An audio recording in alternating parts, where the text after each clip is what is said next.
Bismillahirrahmanirrahim. Bab yang akan kita bahas dalam Riyadhus Shalihin malam ini adalah orang Islam yang lemah dan fakir itu memiliki keutamaan lebih dibandingkan dengan orang Islam yang lainnya. Mungkin di mata manusia orang Islam hidupnya lemah, hidupnya miskin, hidupnya susah, hidupnya fakir. Mungkin di mata manusia itu orang hina. Betul? Betul apa betul? Dikarenakan kalau mata manusia itu mulianya seseorang dengan bentuk materi, mulianya seseorang itu dengan bentuk jabatan, mulianya seseorang itu dengan bentuk kedudukan. Tapi lain di mata Allah. Orang Islam diberikan hidupnya susah, diberikan kehidupannya fakir, diberikan hidupnya itu lemah, justru memiliki kelebihan yang lebih istimewa dibandingkan dengan orang Islam yang lainnya.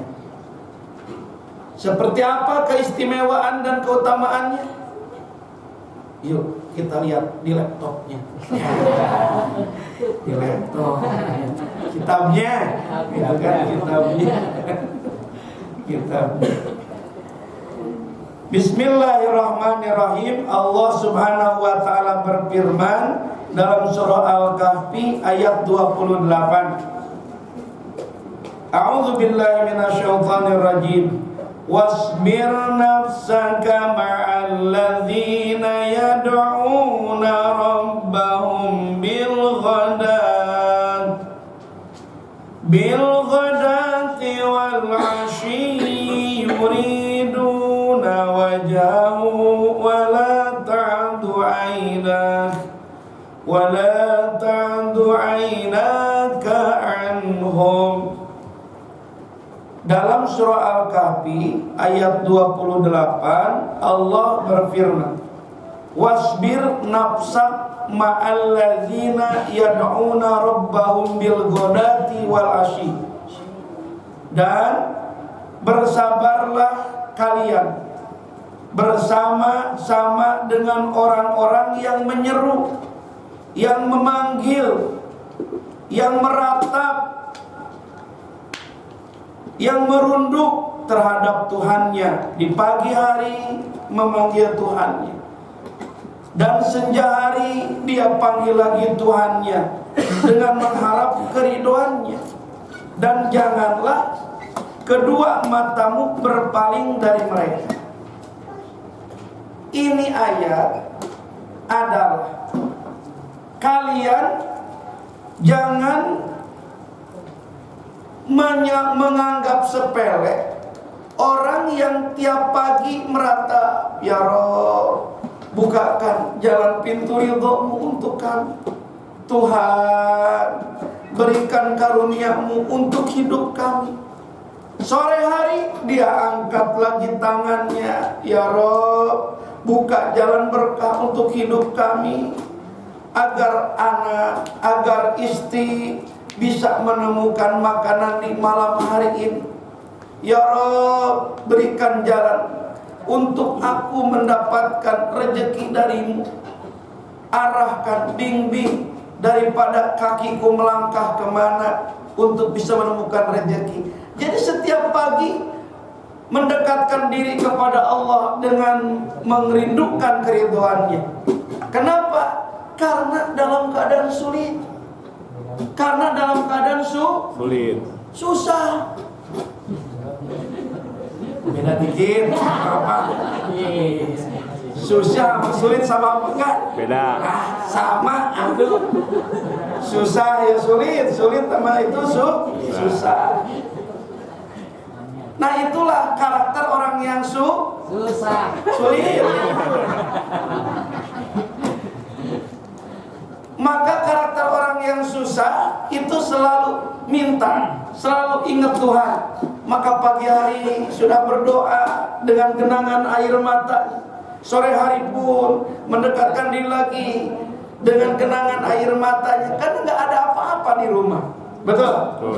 Coba kita yang ada makanan di rumah, ada nasi di rumah, ada minuman di rumah, pagi-pagi Bu boro-boro ingat menyeru dan menyebut nama Tuhan. Betul? Paling yang ada sibuk nyiapin kopi, sibuk nyiapin gorengan, nggak ada ingatnya kepada Tuhan di pagi hari. Ngopi aja sama ngerokok. Orang susah bagaimana ngopi? Betul? Orang susah bagaimana ngerokok? Boro-boro ingat kopi, boro-boro ingat rokok, karena tidak ada di matanya. Yang diingat Tuhan. Nah, maka di saat kalian melihat dan menyaksikan orang yang keberadaannya seperti itu, jangan kau berpaling dua matamu, kata Allah, dari orang yang seperti itu. Kenapa? Ada apa? Karena orang yang susah selalu dekat dengan Tuhan. Karena orang yang selalu diberikan ujian musibah, selalu hidupnya dekat dengan yang Maha Kuasa. Ingat Tuhan. Itu makanya kalau ingin hidup dekat dengan Tuhan dan ingat dengan Tuhan, jadi hidup terus harus susah.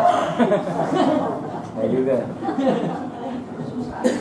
Gak enak juga. Mendingan hidup berkah, ingat Allah. Mau hidup berkah? Mau harta berlimpah? Nah. Imam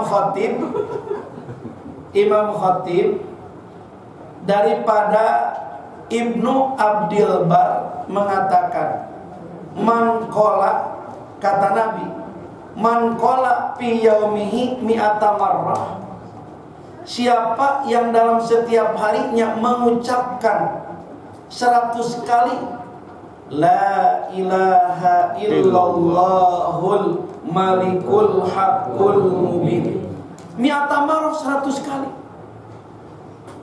Apa enggak? Sepi nih bapak-bapak. La ilaha illallahul malikul haqqul mubin. Boleh bacanya Bu, la ilaha illallah waqaf al malikul haqqul mubin, mi'ata marrah, 100 kali, fi yaumi, setiap hari. Umina minal pakri, maka orang itu dijamin tidak akan kena yang namanya pakir dalam sepanjang hidup. Orang itu tidak akan kena yang namanya bangkrut dalam perjalanan hidupnya. Umina minal pakri. Ini lisan Nabi yang bicara. Yang lisan Nabi tidak pernah yang namanya bohong. Tidak pernah yang namanya bohong. Beliau mengatakan umina minal pakri, orang yang dalam lisannya setiap hari mengucapkan kalimat la ilaha illallah al malikul haqqul mubin, tidak akan kena yang namanya pakir. Umina minal pakri, diamankan dari kepakiran.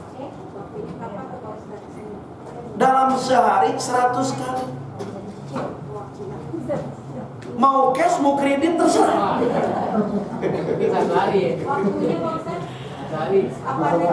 Kan sehari semalam mau cash, habis subuh baca la ilaha illallahul malikul haqqul mubin, la ilaha illallahul malikul haqqul mubin. Langsung 100 kali itu cash. Sibuk di pagi hari, ambil saja saya kredit. Habis subuh 20, habis duhur 20, habis asar 20, habis maghrib 20, habis isya dapat 100. Piyaumi. Umina minal pakri, diamankan dari kepakiran. Bukan hanya itu. Wa unsan anil kubri, bakal dibuang apapun yang menyebabkan takut di dalam kuburnya.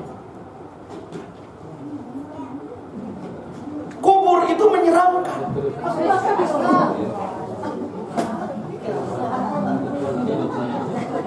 Ada apa? Kubur itu menyeramkan. Belum himpitan bumi, belum yang namanya ada yang namanya hamparan bara api, belum cambukan malaikat, belum halilintar yang silih bersautan yang keluar daripada suara mungkar dan nakir. Sangat menyeramkan. Tapi jika ibu, jika bapak rutin dari mulai sekarang sampai wafat, la ilaha illallahul malikul haqqul mubin, 100 kali sempatkan waktu untuk nyelamatin diri di kubur. Semua apa yang menyebabkan muncul rasa takut dalam kubur, unisan bakal diberikan hilang. Diberikan kita tidak menemukan rasa takut di dalam. Dunia aman dari kefakiran, nggak bakal jatuh miskin hidup. Masuk kubur aman dari semua apa yang menakutkan dalam kubur. Kemudian di saat nanti digelar padang mahsyar, maka akan dibukakan pintu yang namanya jannah surga. Maka akan diberikan kesempatan, silahkan masuk ke pintu surga dari manapun tempat, dimanapun pintu. Kita bangkit di padang mahsyar, ada di barisan awal, di barisan yang akan diberikan kesempatan untuk memasuki pintu dengan pilihan kita. La ilaha illallah al-malikul haqqul mubin Muhammadur Rasulullah sadiqul wa'dil amin. Tapi dalam teks hadis Imam Khatib yang diriwayatkan oleh sahabat Nabi Ibnu Abdil Bar, hanya kalimat la ilaha illallahul malikul haqqul mubin. Sampai di situ doang. Insya Allah aman dari kemiskinan, hidup di dunia, aman dari semua apa yang menakutkan di alam kubur, dan di saat digelar di yaumil akhirat, kita akan ada di barisan terdepan untuk memasuki surganya Allah. Amin. Gampang apa susah? Gampang. Udah dibaca selama ini? Belum. Bukan gampang itu namanya, susah itu. Oh, baru tahu. Baru tahu. Insya Allah. Nah makanya kan ngaji itu pasti bakal ketemu. Kalau nggak ngaji mah wallahu a'lam. Ada di kitab Irsyadul Ibad keterangan hadisnya itu, karangan Syekh Jainuddin bin Abdul Aziz bin Jainuddin bin Ali Al-Malibari. Tuh keterangannya ya. Nah jadi kalau ketemu dengan orang yang miskin, orang Islam susah, hidupnya sulit, tiap pagi dia ingat Tuhan, siang ingat Sang Penguasa, sore ingat yang Maha menggerakkan jantung dan darahnya. Jadi dekat terus dengan Allah. Kata Allah, jangan kau palingkan dua matamu terhadap mereka tersebut. Deketin dia, orang yang dekat dengan Allah. Di saat kau dekat dengannya, kamu pun akan terbawa dekat dengan Allah. Jelas apa tidak? Jelas apa tidak? Ini kedengaran nggak sampai ke? Kedengaran nggak? Takut ngeganggu gitu kan?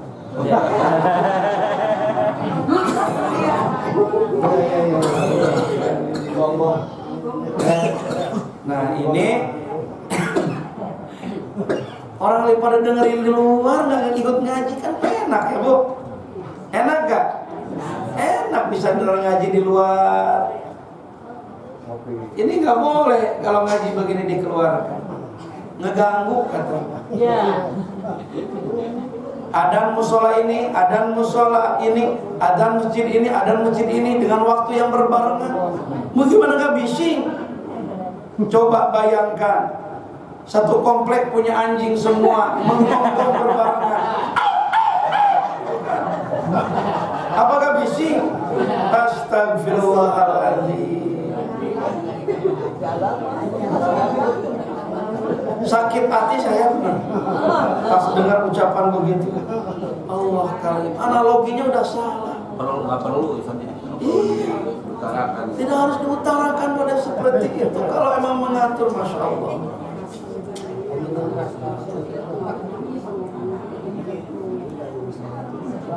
Ini banget makanya Masya Allah.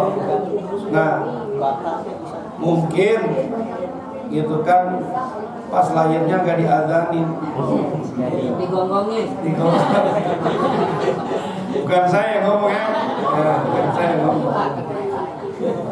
Nah jadi kalau ada orang susah, orang miskin, orang hidupnya sulit, tapi dia muslim, pasti dia akan selalu ingat dengan Tuhan. Kita yang kaya enggak, banyak harta enggak, hanya kopi di rumah ada, kue ada, pagi-pagi nggak ingat sama Allah. Betul? Nah, kalau orang yang nggak serba gak ada, mah ingat Tuhan, kan hari ini harus makan apa, hanya bisa mengangkat tangan. Makanya kata Allah dalam surah Al-Kahfi ayat 28, jangan kau palingkan dua matamu dari mereka, dekati. Maka di saat kita mendekati dengan orang-orang yang dekat dengan Tuhan, kita pun akan ke bawah dekat dengan Tuhan. Itu keistimewaan orang yang kudu dicari oleh kita.